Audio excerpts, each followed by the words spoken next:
Alors, bonjour à tous et à toutes. Je suis aujourd'hui avec Émile Blanc.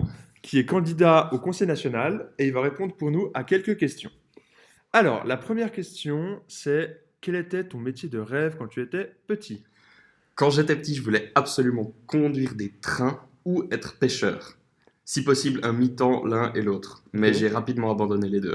Puis c'est quoi la raison pour laquelle tu as abandonné? J'ai fait des études, la politique, une campagne pour le Conseil national.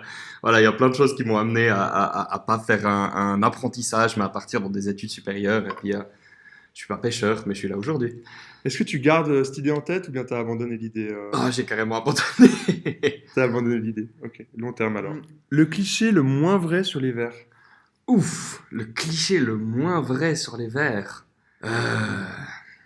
Le plus cliché aussi, du coup, naturellement. Ouais. Je pense que c'est peut-être le fait que les vers sont un parti de jardineuses, de jardineurs qui font un petit peu de la bricole dans leur jardin, qui mangent des graines de chia et qui n'ont aucune vision politique, qui n'ont aucune compétence sur les autres domaines, outre le jardinage et la microécologie. Je pense que celui-là, c'est le plus faux, et puis on l'a évidemment démontré. Les graines de chia, c'est quand même un peu vrai. C'est quand même un peu vrai pour certaines personnes, mais c'est pas dans l'ADN du parti, c'est pas D'accord. le cœur du parti. Je vois ce que tu veux dire, ouais.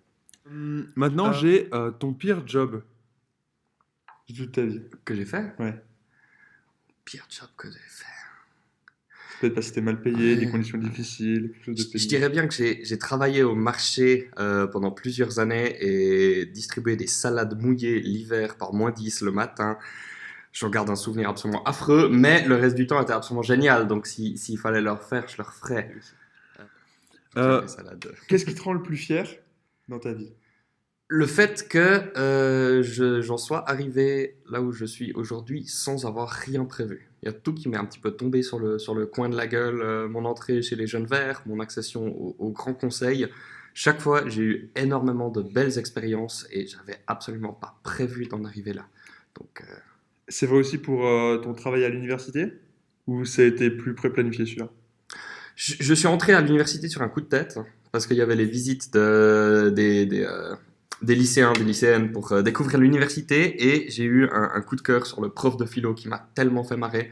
Et au début, je voulais plutôt partir faire prof, peut-être un peu des sciences, de la biologie. J'ai vu le prof de philo, j'ai fait de la philo. Donc là, de nouveau aussi, c'était absolument pas prévu.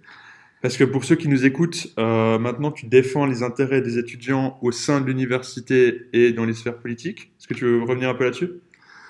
Non, peut-être que c'est extrêmement important d'avoir un engagement estudiantin à tous les niveaux, au niveau des facultés, au niveau de l'université, du canton, mais aussi de la confédération, parce qu'il y a un gros, gros problème qui arrive, c'est le financement des universités à long terme, c'est la mobilité internationale aussi, avec Erasmus+, avec Horizon Europe, qui est évidemment dans le même paquet.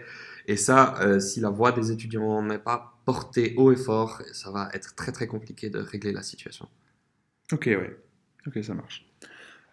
Question suivante sur un tout autre thème. Un voyage qui t'a marqué. Un voyage qui m'a marqué, peut-être, c'est avec deux, trois copains. Je suis parti en train à Hambourg, sans vraiment connaître la ville. Et on a bu des quantités astronomiques de bière locale d'Hambourg qui s'appelle l'Astra, qui est absolument merveilleuse, je recommande. On a très très peu dormi, on a découvert toutes les boîtes de nuit d'Hambourg. C'était un petit peu une des premières fois que je partais de façon autonome avec des potes. Ça s'est très bien passé, on n'a pas, on n'a pas eu de problème et on a des souvenirs. Et encore maintenant, c'est des souvenirs qui me viennent en tête régulièrement. Ok, super. Je te demande encore une mauvaise habitude que tu as. Oh, fumer, boire, sortir, pas assez dormir. J'en ai plein si tu veux. Je te fais 20 minutes sur les mauvaises habitudes que j'ai. Et tu améliores ces habitudes au fur et à mesure du temps ou tu as renoncé? Alors, j'ai arrêté de fumer la clope pour commencer la vapoteuse. Voilà. Bon, bah c'est déjà bien. C'est déjà bien. Une question pour le prochain ou la prochaine candidate. T'es pas un peu taré de te lancer dans cette aventure? Eh ben, on aura la réponse au prochain épisode. Maintenant, j'ai quelques dilemmes pour toi. Traverser l'Atlantique en bateau à rame ou traverser l'Atlantique en avion? Je peux faire une réponse chiante ou bien tu veux Fais-toi que je plaisir. choisisse un des deux? Ouais, bah j'ai pas envie de traverser l'Atlantique. Ça, y a rien qui m'intéresse de l'autre côté. Si je devais traverser l'Atlantique, ce serait pour une bonne raison, genre pour la politique ou bien pour de l'humanitaire ou pour quoi que ce soit. Et dans ce cas-là, j'irais en avion. Mais si c'était pour le tourisme, je ne prendrais pas l'avion pour traverser l'Atlantique. Très bien. Que le peuple s'abstienne de voter ou qu'il vote pour un autre parti. Clairement qu'ils votent pour un autre parti. Si le débat a eu lieu correctement, de façon démocratique, il faut que les gens puissent voter, exprimer leurs opinions. S'ils n'ont pas la même opinion que moi, c'est absoludonc normal. Donc tu préfères gagner contre l'abstentionnisme que contre les idées politiques qui te sont opposées? Oui, parce que je pense dans la mesure où les gens votent pour des partis, il y aura un équilibre qui va se créer. Évidemment, on fonctionne avec cet équilibre, cette homogénéité entre toutes les idées. Et puis, je suis évidemment pas pour qu'un parti devienne supérieur à tous les autres et une majorité absolue et que le débat disparaisse, ça évidemment pas. Mais contre l'abstentionnisme, évidemment, plutôt qu'il y ait une pluralité de partis, même si je suis pas d'accord avec leurs idées. Impeccable. J'aimerais que tu me donnes maintenant un avantage de vivre dans le haut du canton de Neuchâtel et un avantage de vivre dans le bas du canton de Neuchâtel. Ouais. Alors, c'est une question piège parce que j'ai grandi dans le bas et j'habite dans le haut maintenant. Mais franchement, la chaleur des gens du haut à la Chaux-de-Fonds, c'est absolument dinguissime à quel point j'ai l'impression d'être dans une espèce de grosse colocation de 40 000 habitants. Et le soleil, évidemment, en hiver, qui fait du bien aussi, un petit peu pour la dépression de novembre. Mais dans le bas, voilà, il y a tous les bars, toutes les boîtes, toute la vie de Neuchâtel qui est absolument géniale, que j'aime de tout mon corps. Je pourrais pas m'en passer, et puis ce putain de lac aussi. Dernier dilemme, est-ce que tu préfères te déplacer uniquement en voiture, donc sans transport public, ou te déplacer uniquement à pied ou en vélo?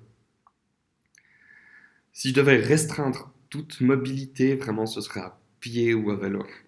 Mais j'ai pas le permis, je suis extrêmement nul. La seule fois que j'ai conduit une bagnole, je l'ai mise dans un arbre. Donc j'ai abandonné l'idée de passer mon permis. Donc finalement, ton dilemme, c'est vite vu. Ça, c'est vite vu. Ouais. Ok, ben merci Émile pour ces réponses. On se retrouve bientôt dans le prochain épisode avec le prochain candidat ou la prochaine candidate. À la prochaine.